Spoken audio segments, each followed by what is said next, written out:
Hello, and welcome to our very first OUTshine OUTtalks, a short LGBTQ series on YouTube discussing LGBTQ representation in film. I'm Jennifer Kriz, Vice Chair of OUTshine Film Festival. We had programs with the team all year in Miami and Fort Lauderdale, while we are also doing virtual, Zoom that is now move ahead, LGBTQ film all throughout the world.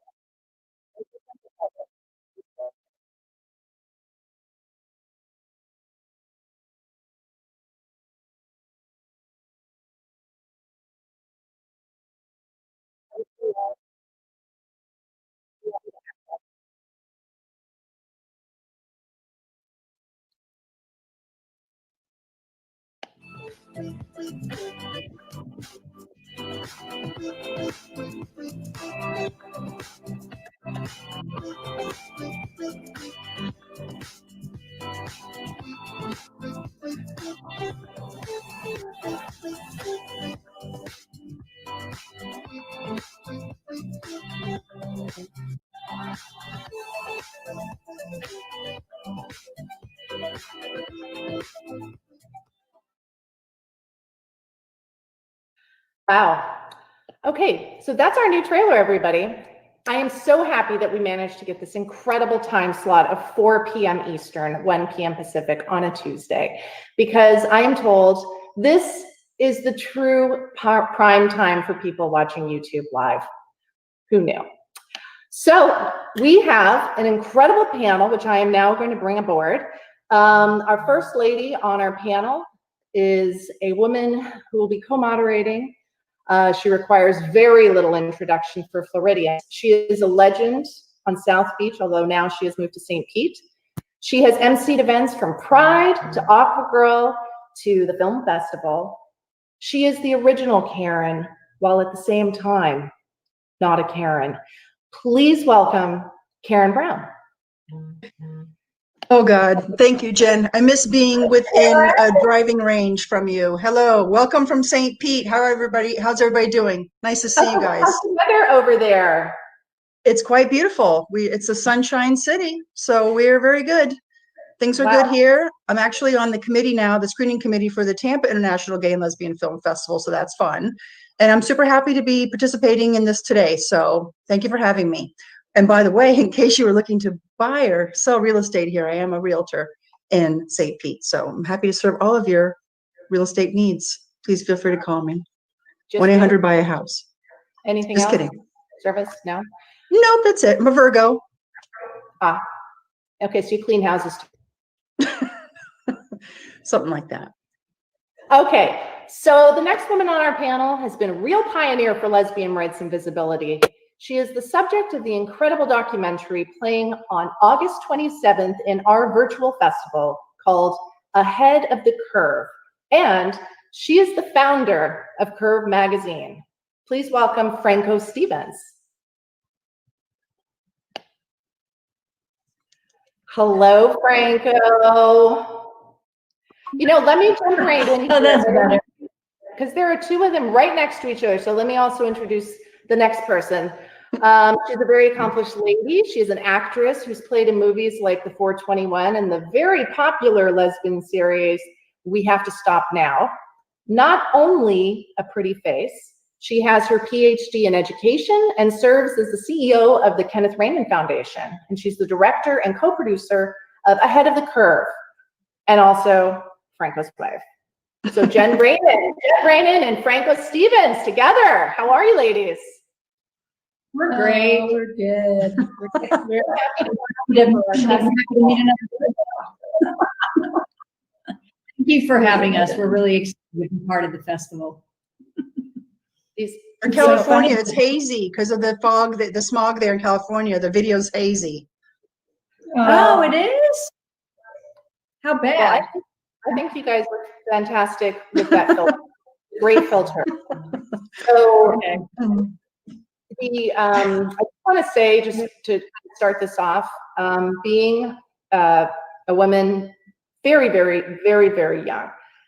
And yet still, I felt like I grew up at the time that, you know, lesbians were not everywhere. We had no visibility. And what you, Franco, have done for our community is exceptional in such a huge way. And I'm so grateful that you're here with us today and throughout the festival for our screening. So thank you. I second that. Thank you. So also have I accepted it. our next panelist has been a vocal advocate for LGBTQ plus rights over the last 2 decades. She was the co-founder of the HRC in Central Florida, the founder of the Kids Wellness Alliance, and is currently the founding executive director of One Orlando Alliance. Another Jennifer Foster. Hi, ladies. Hi, Jennifer. Hey, How are Jennifer. you? Thanks for having me. How's everyone in Orlando? It's a little rainy here right now, but that'll change in about 5 minutes, and the sun will come out, and we'll have a beautiful rainbow. That's how we do it here in Orlando. Is it, would you say that it's as hot in Orlando as it is in Miami? Yeah, for sure. For sure. It's super hot here. But you don't have a breeze, or do you get a breeze at all? Not much of a breeze because we're right in the center of the state. So no, not much of a breeze. It is pretty brutal here right now. So we love these afternoon thunderstorms. They just cool everything down. Yeah, Well, look at us talking about the weather. It's fun. Well, we're very, very happy to have you here with us. You've done a lot of incredible work in Orlando, and you know, we always feel like we're all stronger together when the nonprofit communities get together. Thank you so much. Yeah, thank you so much. And I want to echo what you said to Franco, you know, as also a very young lesbian who couldn't have possibly been out in the early 90s. Duvo and then Curve magazine were really my outlets to the world. I grew up in a very sheltered Midwestern life, and was really able to kind of see all kinds of diversity within our community through those magazines. So thank you, huge honor to be here, and really just happy to be with y'all. So our next guest is an older, Miami native. She's a lesbian influencer, and she has her own YouTube variety show, Late Night with Chicky. Welcome the oldest lady on here, if you don't mind my saying. Lulu. Welcome, Chicky, you old lady. Where's Chicky? Hey guys. Yeah, she's the only one who admits to her own age, which is actually the oldest. I don't even want to say how old am I. Let's just leave it like that. But thank you so much for having me, guys. It's an honor to be here with you. Well, we're thrilled to have you, and you have a show. How often do you show your show? So my show airs weekly on YouTube every Wednesday at 9:30 p.m. So And it's variety, like you talk about. I bring artists, musicians, influencers in the community, and anybody that has a business within our community. I like to bring them on the show and help them promote their business. And then we add a little bit of interview and a little bit of game. So it's a lot of fun. It's 15 minutes, a 15-minute show, quick, very Miami style, and catching on. Very happy. Good for you. And Chicky, you also, don't you do a news segment too? I have to do a little bit of the weather and our news topics. Maybe with a twist. I know a lot of people are sick of the news right now, but I think it's conversation that needs to be heard. So if I can get your attention for 15 minutes, why not give you a little bit of information as well? Love it. Okay, so somewhere along here, I have our schedule. And I believe that what we are going to start by doing is showing a preview of the show ahead of the curve. So we'll rotate, as they say.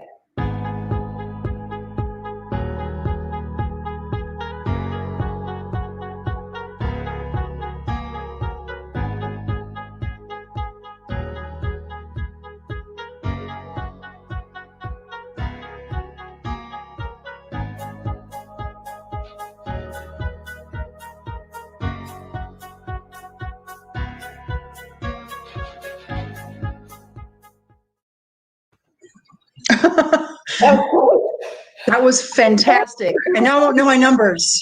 I guarantee it's more. you know, That's the alphabet. you know, an hour and a half of that. It should be longer. So, guys, what happened there? Are we going to try this a second time? Oh, good. There you go. Please welcome our panel.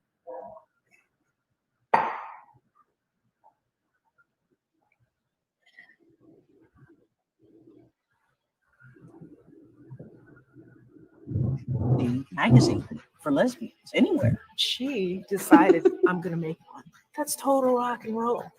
So the whole documentary is on Gibraltar? I love my job. I love my job. I love my job. There hadn't been a lesbian lifestyle magazine before. To live, gave the community the gift of connection in a time when it wasn't okay to be a lesbian. We were excited because it was like all the other magazines, which in 1990, that did not happen. This magazine was really gonna change things. I know lesbians, including myself, who collected every issue. One of the principles of social change for lesbians has been visibility. Lesbian visibility is absolutely essential if we want anyone coming of age now to think that there's a culture worth joining. I definitely would go to the bookstore and read Curve magazine. Whoever was in Curve, like that was it. That's how you knew what was going Like the on. latest musicians, the latest artists. Yeah. Franco just explodes on the scene with pride and with elegance and honesty. Just to bring a magazine to the newsstands so that lesbians could see a little bit of themselves reflected on the pages required a lot of courage and tremendous grit and no doubt significant sacrifice.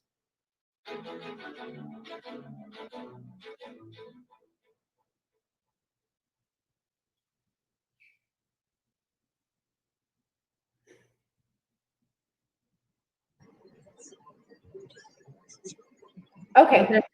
I thought that the second half of that is a very good trailer. The first half is a little too much Geraldo. So this is a little feedback. I know this is Jen Rainin's first film. So if you're open to feedback, that's okay. So ladies, is this your first project together? Yeah. Film. I've been in the film industry for a long time, and I think the way, well, I'll let her tell the story about how this project came to be, because it was all her doing. Well, I guess the best way to explain it, I'd never created my own film before. I've been, as Frank mentioned, involved in lots of films for many years, but never behind the camera like this. And really it came about because, shortly after we were married, Frank started telling me, I mean, I knew that she was like the Curve magazine lady, and I knew that it had been around for a while, but I didn't really know the stories around how the magazine came to be. And Frank would just sort of in passing these little nuggets in my lap, like, I got sued by Catherine Deneuve once, or to get the money to start the magazine, I took out 12 credit cards in one day and I cashed them all out. And I went to the racetrack and bet on the horses and won. And like little things like this that just seem like so juicy and great. And I thought, oh man, this is sort of a really good movie. So I started writing the screenplay to make it into a fiction film because it's a great narrative story. But as I was researching for the script, I realized how few really good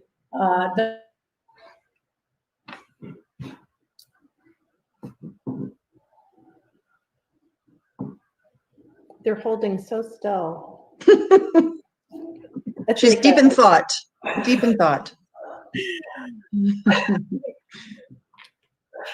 Okay, So, do you have any questions for them, Sarah? Since they love the movie Frozen, who's Elba or whatever her name is? Eliza or Elsa or whatever. Oh, girls. There they go. We lost you. We lost you at. So you just won the horse race. You won the horse race. Yes. So the magazine was founded on gambling money, basically. And, you know, I just thought, like, well, somebody's got to make this thing because I know women wanted it. I put up the first sign, because there was no active internet then, just looking for writers and photographers for the magazine. This was in 1990. We got 300 calls the first month, and I realized that women really wanted this publication. So I was like, I'm not going to wait for somebody else to do it. I'm going to do it myself. And I think through the stories that I would tell Jen over the years, she was like, oh, somebody should make this movie, and it should be me.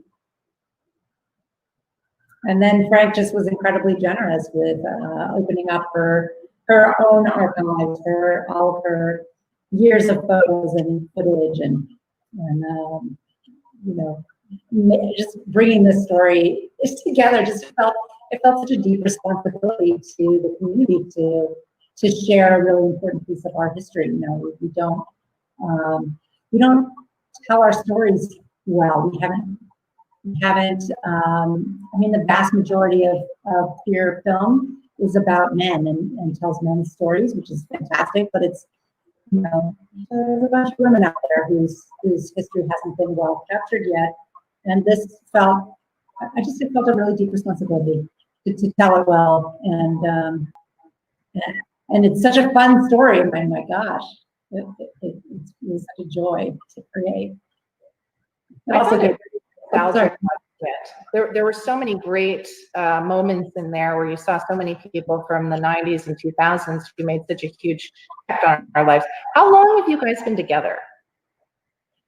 3 weeks, maybe less. Sorry, inside joke. We just celebrated our 11th anniversary. Oh, wow. Yeah. Congrats. Yeah, thank you. 11 years. 11 years, and there is hope for us. Look at that Frozen picture. That was funny. Oh, no. I have a question for Franco. Danube was started what year, and then you changed to Curve what year?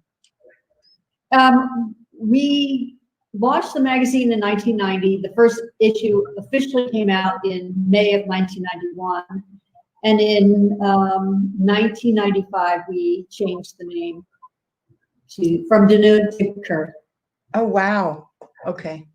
I remember seeing the magazines, collecting them, and it was a beautifully produced magazine. It was glossy. It had all kinds of like stories, which were great. But seeing people at the time, like Jen mentioned earlier, Jen Kriz, about there wasn't, in both Jens actually, that there weren't many people to identify with, especially living at the time, I was living in Miami, in a cosmopolitan city, and there were a few gay bars, but now across the country, there's not hardly any lesbian bars left. So the magazine was like a world view, or at least United States view of what was going on, and that there were people my age going through the same thing. And in the trailer specifically, you can see all of the celebrities that were influenced as well. They were all going through the same thing we were at the same time. So it touched a lot of us and still does. So seeing parts of the film just bring me to some wonderful memories. So thank you for that. Thank you. Yeah. Now you organized a drive-in event for Frameline that had 2,000 attendees, or was that 2,000 cars? Either way. No, it was about 2,500 people roughly showed out for that event. And let me just preface by saying, she told me that she wanted to do something totally unconventional and show the film at a drive-in in the middle of nowhere, like an hour outside of San Francisco. And then there's room for 1,000 cars, and I was like, good luck with that. There's no way 1,000 people are going to come out, your car. And it sold out. It was the biggest single event in Frameline LGBT film festivals history. So in the middle of the pandemic, yeah. That's amazing. It speaks to the hunger that we all have to see these stories, you know. And I don't like that choice of words. Oh, I'm sorry. Did I say something? But you know, I mean, it also really speaks to the impact that you and Kriz have had on so many women and over so many years. You know, Kriz really was in a way was sort of a trainer of American culture. Like, it's where you would go to find what the women were doing and how they were feeling and what issues they were grappling. Since there wasn't the internet at the time, women had no other way to connect to each other than through the pages of the magazine. And it was a huge responsibility to take on showing what lesbian looks like, how our community thinks, what we represent, because it really is such a diverse community. And during the course of the film, I won't give it away, but the magazine, who is now owned by somebody else, I started it about 10 years ago, we got word that the magazine might not continue. So I sort of, the movie takes a different turn, and I go on this journey to figure out, is Kriz still necessary? What does our community really need? And I'd love to hear from Chicky what her, you know, she's in a new age of media, and I'd love to hear from her what her thoughts are. I'm actually sad just to hear you say that right now, because it's something that, even though social media has taken over, like you said, now we can go online and find, you know, people to look up to. The fact that this has such meaning, and that to know that it's not going to continue, it's very, very sad to hear, unfortunately. We need more than just entertainment. We need information. We need to be educated. We need resources that sometimes the magazine is the one that brings it to us. So I actually didn't say it's not going to continue, but I said it may not continue. So, okay, there's hope. I hope then that May disappears and it's a good to go, because our generation needs it. One of the stories we talked about in the film is this acceptance of the word lesbian versus queer versus, you know, not wanting to label yourself. And as an influencer, I'd like to know what your take is on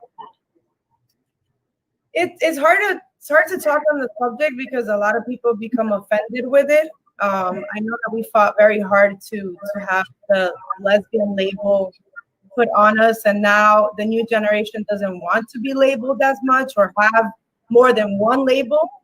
So you have to be careful in the way you approach this. I'm not that young, although you guys think I am. I'm not that young, and I consider myself a lesbian and as queer as possible. So I usually say queer. I don't typically look like what people think back in the day was a lesbian. So then the conversation just opens up this whole bucket of stereotypes and things like that. So you go from labels to gender to how you want other people to refer to you as bi. So we could sit here for another hour and we could get deep into this. We could, for sure. Maren Johns, who is the current editor of the magazine, says something in the film that really resonates with me, which is that, you know, I think it's important for everyone to be able to identify the way that they want, and that by doing that, we're not taking away from or erasing anyone else's identity. I thought that was a strong point. And I'm sure there's a great moment in the film where you're looking through the magazine rack, Franco, I think, and you see her magazine, and it doesn't say lesbian, and it doesn't even look gay at all. And it's such a moment in the film for me. Yeah, it was a difficult thing when I told the magazine I gave up the right to say what it can include and not include. I like I grew, you know, like a baby, and it went off and got married, and got married to somebody else. So, you know, I'm not the mother anymore, and you're always the mother. I can tell my two kids that I'm always the mother. But yeah, the current culture decided that taking the word lesbian off would be in the best interest of the magazine, because of all the things we just talked about. People don't really, does that term really resonate? And when I first put the word lesbian on the cover in 1990, people were outraged. You know, every time they walked up to the newsstand to buy the magazine, it was like they were coming out, because they were buying something with the word lesbian on it. And it was scary, but yet exciting. And you talked about too that sometimes the magazine would be put behind a plastic, you know, on the shelf because it was more considered fun. And it would be put in the porn section, like, you know, Hustler and her, right? I'm like, how is this? The magazine was banned from Canada because we had the side of a woman's naked torso. She couldn't see anything. And if a bra ad would try to get through the border, it would be no issue whatsoever. But because or Cosmo, exactly. Yeah, but I love that it was listed next to Hustler and Playboy. I wonder how many people accidentally got curved and then. Oh, that's funny. Guys, we have to show our next trailer, and if the first showing is any sign, you guys are in for a pretty exciting moment here, because we're going to show the trailer for Ellie and Abby, which is a film that's going to be playing one of these days. I'm going to look at my notes in our festival. Friday, August 28th. Friday. It's on your screen.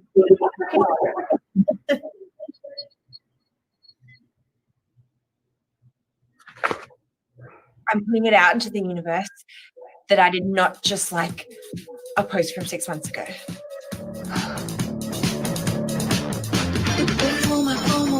Film school captain. Nothing, just going to class. Lunch. Yeah. You know those people who make fun of you because you drink almond milk? It's not my fault I'm lactose intolerant. Gay. You're such a bigot. That went really well. How'd you feel if a strange woman showed up in your bathroom claiming to be your dead aunt? Let's bring it in. Coming out is hard, and I have been sent here to help you through it. Grandchildren. Oh, come on, shut up. Here is a list of conversation topics. You're making this a big deal, and it's not a big deal. What is on this note? Don't be such a No. This is ridiculous. We used to talk about everything. So your mom has never told you about how you died? I get this is all really new and exciting for you, but it's not for me. What did you say this story was like? A car crash that you can look away from. All you have done is make me feel different. Different is wonderful. Shut up! You might not be at that age yet where you realise your parents are just human. I just want what's best for her. I want life to be easy for her.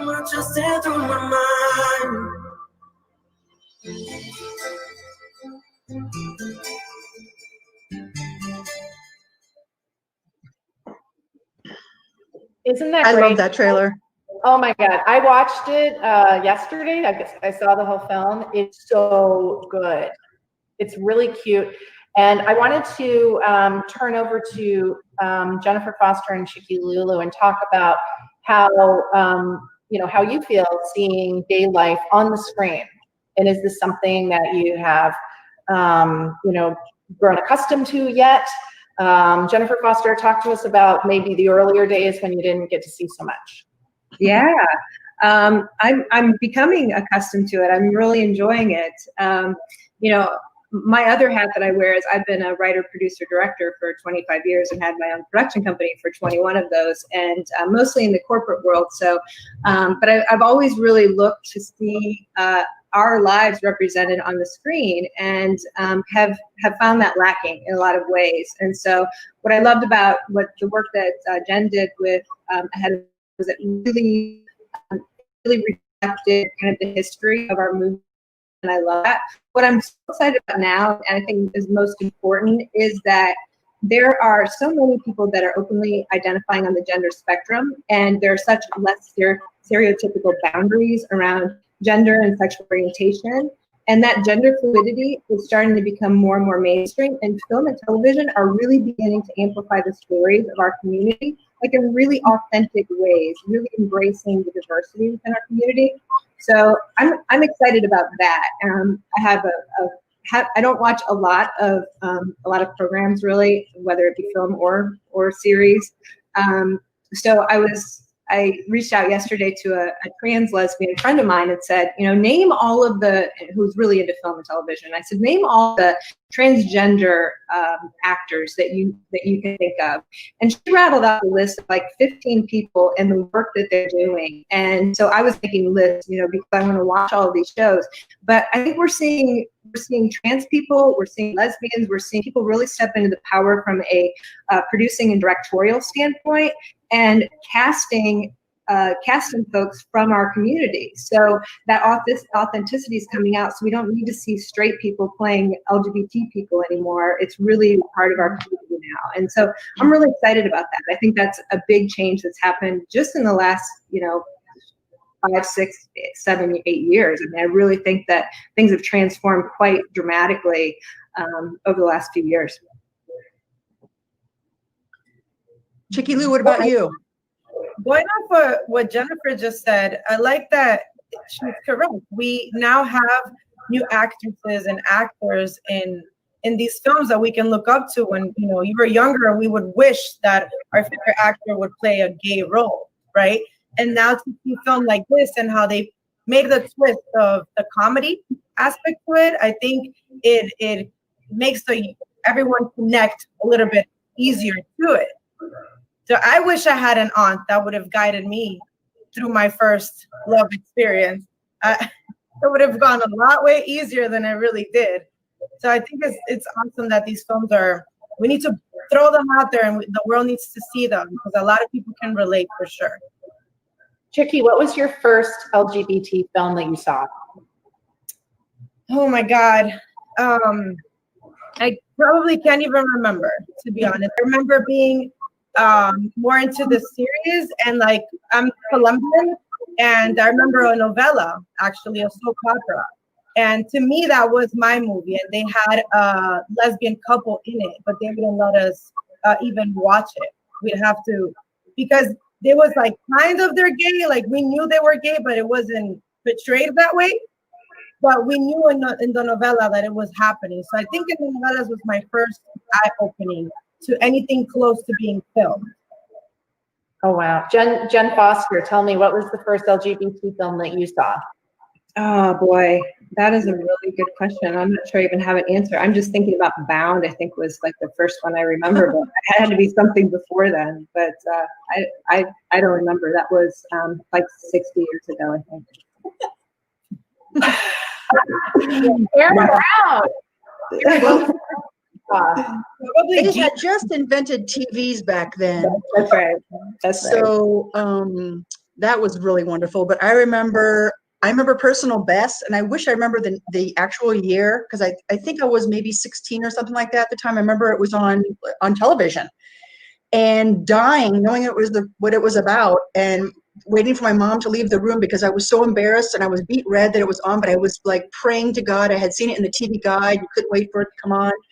And then it just like reading Ruby Fruit Jungle at that time, and then to now where it's just so mainstream. You pop it open and anything, your phone, your iPad, your computer, and you can see so much content from different walks of life and whatnot. But I remember feeling giddy. It's even the same thing, just like reading the Curve magazines back then. It's just so giddy, but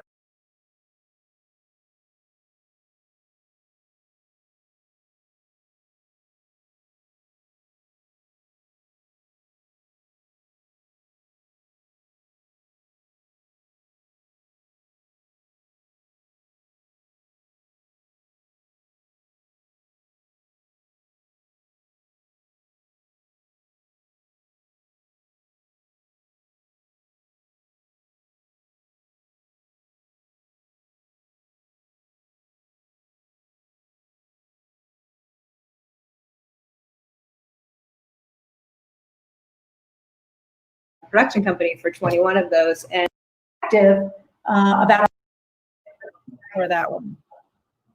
Well, for all So of to them. summarize that film just a little bit, from what I understand, it's a film where a 60-plus woman is at a birthday party for herself. Do it. So I wish I had an aunt that would have guided me through my first love experience. It would have gone a lot way easier than it really did. So I think it's awesome that these films we need to throw them out there and the world needs to see them because a lot of people can relate for sure. Chicky, what was your first LGBT film that you saw? Oh my God. I probably can't even remember, to be honest. I remember being more into the series and like I'm Colombian and I remember a novella, actually a soap opera. And to me, that was my movie. And they had a lesbian couple in it, but they wouldn't let us even watch it. We'd have to, because they was like kind of they're gay, like we knew they were gay, but it wasn't portrayed that way.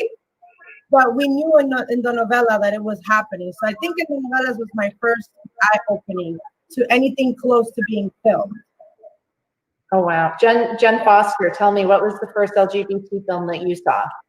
oh boy, that is a really good question. I'm not sure I even have an answer. I'm just thinking about Bound, I think was like the first one I remember, but it had to be something before then. But I don't remember. That was like 60 years ago, I think.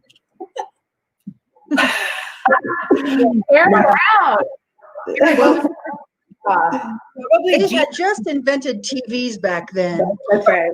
That's right. So that was really wonderful. But I remember Personal Best, and I wish I remember the actual year, because I think I was maybe 16 or something like that at the time. I remember it was on television, and dying, knowing it was what it was about, and waiting for my mom to leave the room because I was so embarrassed and I was beet red that it was on, but I was like praying to God. I had seen it in the TV guide. You couldn't wait for it to come on. And then it just like reading Ruby Fruit Jungle at that time, and then to now where it's just so mainstream. You pop it open and anything, your phone, your iPad, your computer, and you can see so much content from different walks of life and whatnot. But I remember feeling giddy. It's even the same thing, just like reading the Curve magazines back then. It's just so giddy. But Personal Best, and I don't know why I'm having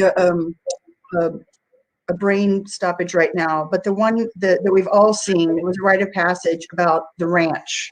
Desert Hearts. Desert Hearts. That would be up there. It's, I think, my first one at a theater, I think, and it was I think a gay theater in Fort Lauderdale, perhaps. But that was a big deal too. But I believe Personal Best had Margot Hemingway on it when it was on TV way back in the day. That's my story. What about Franco? Oh, mine was also Personal Best. And I mean, and there's certain scenes, right?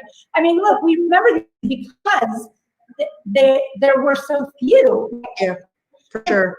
Like in any of these movies, like any little touch, yeah, or, the suggestion that there might be a queer woman in this scene, like we all hung on to it. Yes. I remember someone was just telling me the other day that their favorite bar in the 90s would just put every single lesbian scene in existence on a loop, and it took like a whole half hour or whatever. Like that was it in the 90s. What was your favorite bar? You said? I was some queer bar. I don't remember what it was. Okay. But it was like that in South Beach. They had during the entire bathroom, everywhere they had a little screen, they had those scenes. And it would play on a loop and a loop and a loop. Oh, and fun. We would forget the party. We'd just stare at the wall like. And then how many of those films were made by men or by straight people? Oh, and that's Jennifer. That's what's really resonating with me about what you said is like it's time now and it's shifting. Yeah. But there is a whole movement now. Nothing about us without us. And for me, as much as I love to see queer actresses and actors on camera, I feel it's at least equally important that we're the ones who are behind the camera and telling these stories, because we have a perspective about our culture that folks who are not part of the community, they don't share.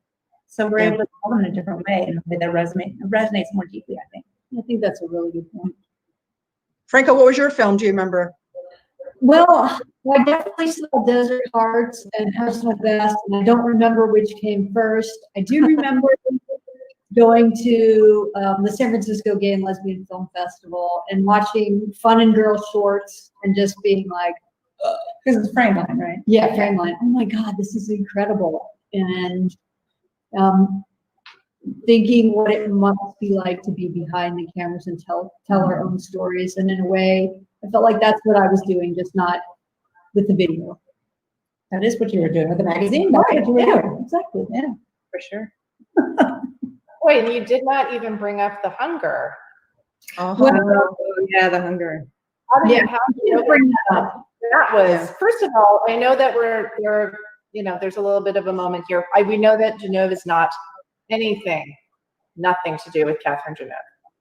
Correct. However, that is very, very cool film. Not only is it vampires and lesbians, but it's vampires and it's Susan Sarandon. Yeah, and Catherine Deneuve. So I think that was one of the best early films. So we have a third trailer. This trailer is a substitute trailer. We were originally going to show the trailer for Sex, and we didn't find it sexy enough. But you see the show Sex, or however you wish to handle that word yourself. But instead, we're going to show Margin of Error, which is another fantastic film that is showing at the film festival Friday, August 21st. My David. It's going to be a busy week of movies. 40 films. No more. No. ¿Quién es? La hija de Raquel. ¿Raquel, la que se fue a tu funeral? Llegaron esta mañana, vino a estudiar. Está re buena. Déjate de joder. ¡Ay, paró! ¿Tendrá novio? No sé, amigos tiene un montón, sale todos los días. ¡Dale que lo tenés, que va solito! ¡Ahí va solito, te despegas! ¿Hace cuánto que están con Jackie? ¿Vos cuántos años tenés? 18. Súmale esto. ¿Qué está pasando?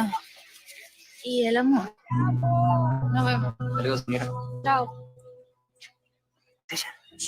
¿Te acordás que íbamos a la distancia? Iris, te olvidaste. Puede ser. Quizás yo estoy cambiando y a vos te cuesta aceptarlo. Ahora soy yo. ¿Qué hace? No sé. ¿Qué hace?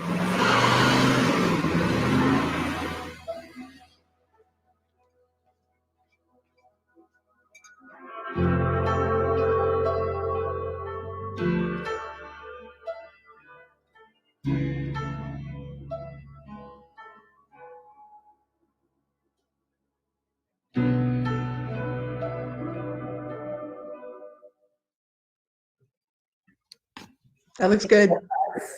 Little bit of an age difference. I like seeing women that are different ages, not even just the 18-year-old, but it's nice to see lesbians that have been together for 20-something years, and the whole round table, some older ladies. And let's say that also the language, the Spanish culture, for us, that it's very still new. Even though we're in 2020, they still call our girlfriends our friends, even though they're our wives, and we've been married for a very long time. So to see this portrayed in a film and the age difference and be able to watch that, I don't know, I got very excited for that one. Well, So to summarize that film just a little bit, from what I understand, it's a film where a 60-plus woman is at a birthday party for herself. And the young girl arrives and I guess kind of flirts with her a little bit, and it sends her into this tailspin.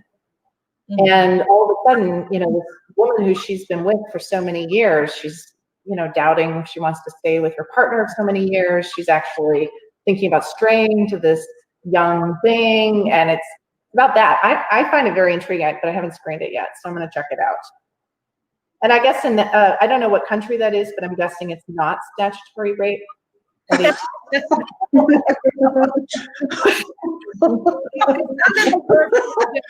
Oh, Jen. But sound like Argentina.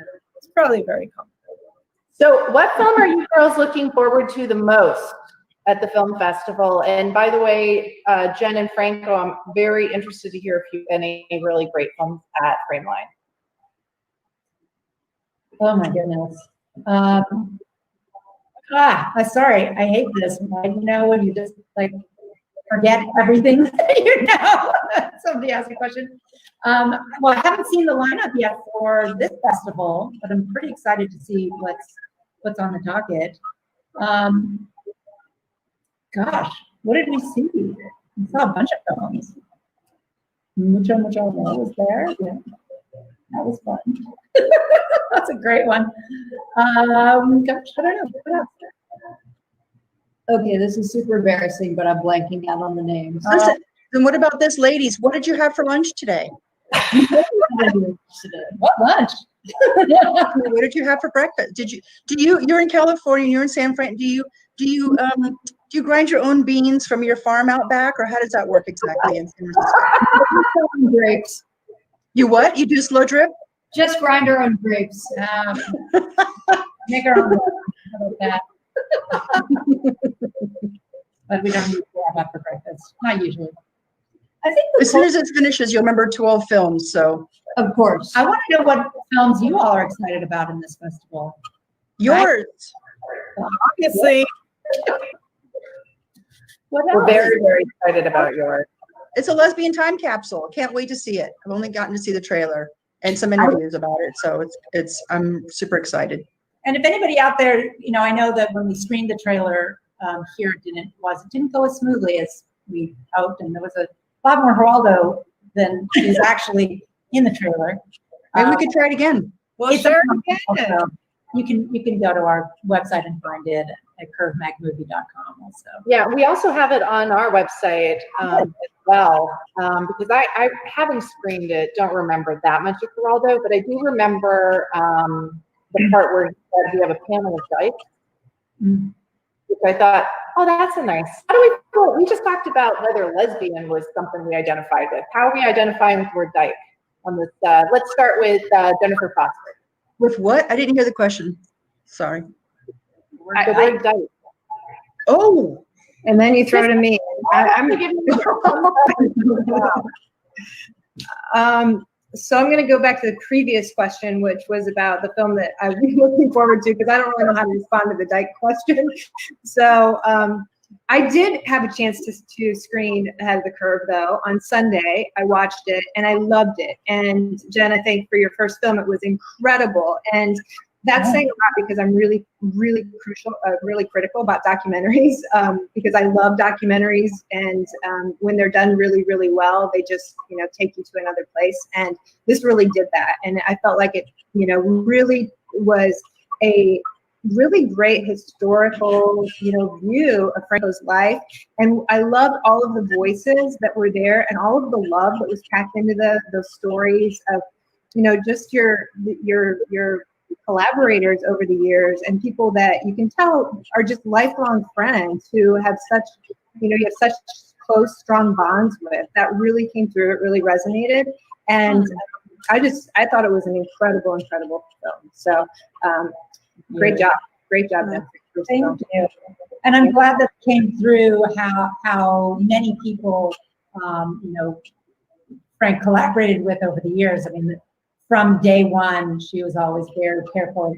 And I mean, it's just her nature. She's a very humble person, you know, to be like, look, this is not, it can't be the Franco show. Like, it never was. The magazine was always the product of a really strong collaboration of a group of incredibly dedicated, passionate, crazy talented women, you know, working for very little money most of the time, and insane hours. I remember when we met, you know, it was like very common for us to go to bed, and, you know, I'd roll over and I'd wake up in the middle of the night to do whatever we do in the middle of the night, and it's 4 a.m. and she's still on the computer because it's deadline. She's up against deadline, and that's like a common thing for her every month. And Yeah, I can't even imagine the people who are now up against deadlines every hour. Yeah. It's just, you must have no life, seriously. Yeah. Yeah, well, I think we're going to fix the video. So I think we're going to play the video again and get a second shot at that. Is that all right with everyone? Thank you. From the beginning this time. Hey. A little less Geraldo. I liked his mustache. It was actually really nice. I was kind of shocked. I thought you called his question with a lot of grace, like a tremendous amount of grace, answering his questions, because you could have taken that a whole different direction and you didn't. And that says a lot about your character, but it also really helps our community. Like moments like that could be really pivotal for our movement. And so the grace that you stepped into that space with was really commendable.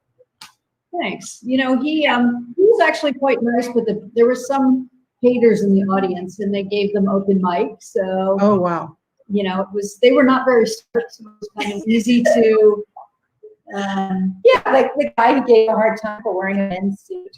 I was wearing a women's suit. I'm like, yeah, I'm like, yeah. All right, they're ready with the video. Let's roll it. I don't think. Oh, maybe. What's happening? Oh, yeah.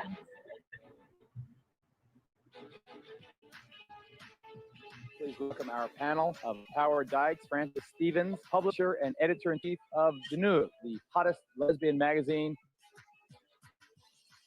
Deneuve, the leading lesbian magazine. There wasn't a glossy magazine for lesbians anywhere. She decided, I'm going to make one. That's total rock and roll. I love my job. I love my job. I love my job. There hadn't been a lesbian lifestyle magazine before. Deneuve gave the community the gift of connection in a time when it wasn't okay to be a lesbian. We were excited because it was like all the other magazines, which in 1990, that did not happen. This magazine really gonna change things. I know lesbians, including myself, who collected every issue. One of the principles of social change for lesbians has been visibility. Lesbian visibility is absolutely essential if we want anyone coming of age now to think that there's a culture worth joining. I definitely go to the bookstore and read Curve magazine. Whoever was in Curve, like that was it. That's how you knew what was going on. Like the latest musicians, like, the latest artists. Yeah. Franco just explodes on the scene with pride and with elegance and honesty. Just to bring a magazine to the newsstands so that lesbians could see a little bit of themselves reflected on pages required a lot of courage and tremendous grit and, no doubt, significant sacrifice.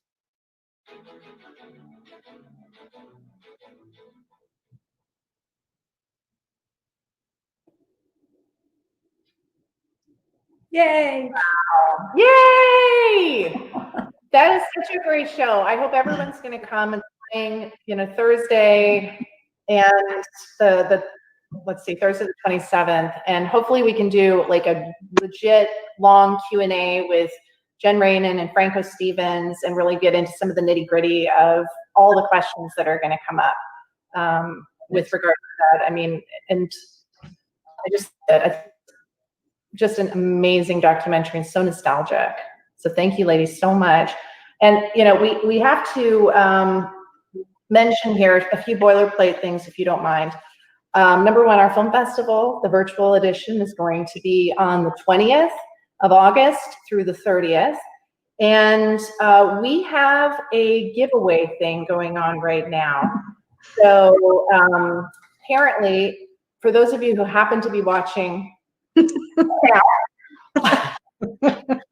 all two of you, you know who you are. You're going to win something. Okay, so here's what you need to do. You need to subscribe to our YouTube channel or our YouTube show and sign up for our email list. and then you can win a Shine Pass, which is tickets to Fine Films. So also, we have a promo code that is only good for today, and that is 20% off anything you want to buy, and you type in for the promo code OUT2. Oh, thank you, David. Thank you. David or Victor. I'm not sure who put that up there, but thank you. So we're going to be choosing winners from those who subscribe to our YouTube page and sign up for our email list between now and midnight Eastern Standard. Jennifer, is it Eastern or West Coast? You know what? I'm going to ask the boys to extend it to West Coast time. You know what? No, Hawaii time. I just feel like by midnight Eastern is just. What about the island of Lesbos time? Oh no, that's tomorrow. That's tomorrow. That's yesterday. That was yesterday. So, we don't want that. We don't want that. We don't want that. Announced it. So yeah. So anyway, for those of you who are interested, winning, I don't know why you would be, but I think winning's a cool thing, and you can get some free tickets. So you know who you are out there, Sky King, the one person watching. Don't forget a little bit of a treasure hunt. Find us on YouTube.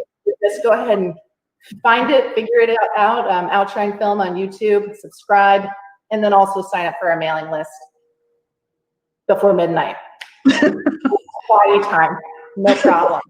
Okay, so I just want to say a big thank you to the incredible panelists that we have. If you could show all of the panelists again, guys, please. And so big, you know, you guys don't know that Karen Brown and I, we go back. We used to do comedy shows together. We've done our own little films together. Mm-hmm. Some of them have been G-rated and good. We've never slept together. We've never slept together. No. Never. And a huge thank you to Jen Rainin and Franco. Hold on a sec. Sorry, my phone. What is that alarm? And then, of course, we have Jen Foster. So thanks so much for coming out here. And Chicky Lulu. I'm sorry, I made some age jokes. I know you're very sensitive about being so old, but truly, Chicky, thank you for coming in. And you know, your show is fantastic, and I'm now subscribing to that, so I won't be missing and catching the Miami Culture Show. Ladies, hopefully we'll see you all at the virtual festival. Thank you guys so much. Thank you, huge thank you to Victor, to David, to Allison, Allison Burgos, who put this whole thing together. And we love you. And now we should do that whole thing where we all sign off with a big kiss, okay? That's where you go like that. Great job, Jen Kriz, by the way. Yeah, great. Ooh. COVID-free if it's virtual, okay? Yes. Safety first. Thank you so much for having us. Thanks, everybody. Thank you, guys. Bye. Ready.